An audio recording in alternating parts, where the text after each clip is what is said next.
Awards 2023, my colleague Ritu spoke to Uday Kotak, the founder of Kotak Bank, on various aspects, including the GDP numbers and inflationary trends. He also spoke about his expectations from the new management of Kotak Bank. Let's hear him out.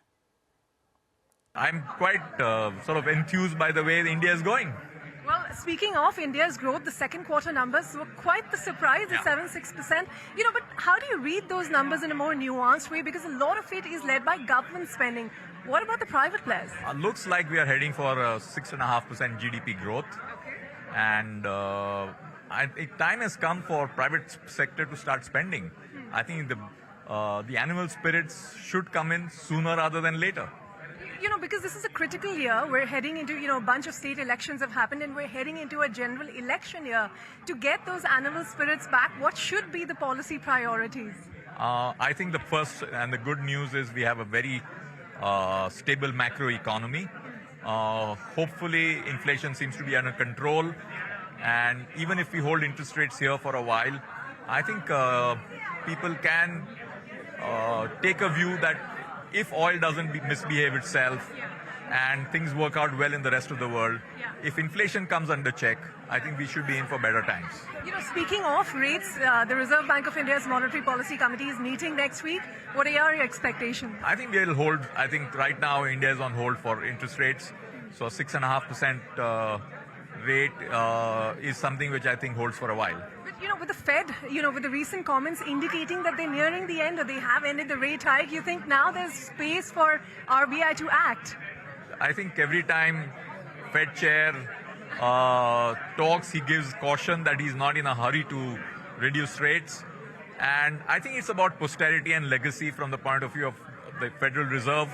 He's always reminded about the choices between Arthur Burns and Paul Walker. Well, speaking of legacy, Mr. Kotak, you've had one stellar one at Kotak Mahindra Bank.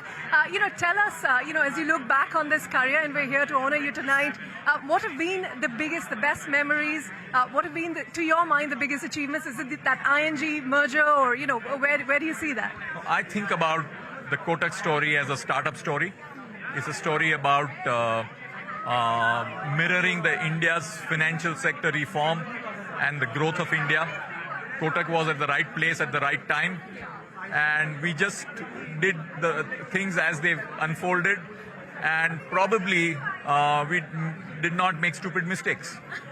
Well, you've handed over now the reins to Mr. Vaswani. You call it a ghar wapasi of sorts of him taking over. What are your hopes and aspirations and expectations of, the new first non-Kotak member taking over the reins as the CEO? No, I'm very excited about India's future, India's financial sector's future, and the Kotak future. I think the opportunity is huge. And when I look back at my 38 years, and I look at the next 20-25 years, say up to India at 100, the future is looking awesome, and it makes me more excited than the period till now. So you think Mr. Vaswani's job is going to be very easy from here on? No, I think you can never take this job easily because you're in the financial sector. It's a high leverage sector, and you always got to be keeping an eye on the ball, to use a cricketing terminology. But as long as you do that, as long as you play each ball on its merit, the future for India economy is good, the financial sector is good, and we really need to work towards growing India at now 8 to 9% per annum. All right, growing India at 8 to 9% per annum. Mr. Kotak thinks that the pitch is conducive. All the batsmen or batters have to do is watch the ball correctly. The market, well, they have been hitting sixes and fours at a record high again. Like we said, green, green, green and green. We wrap up on this edition of Chartbusters. Thank you for watching.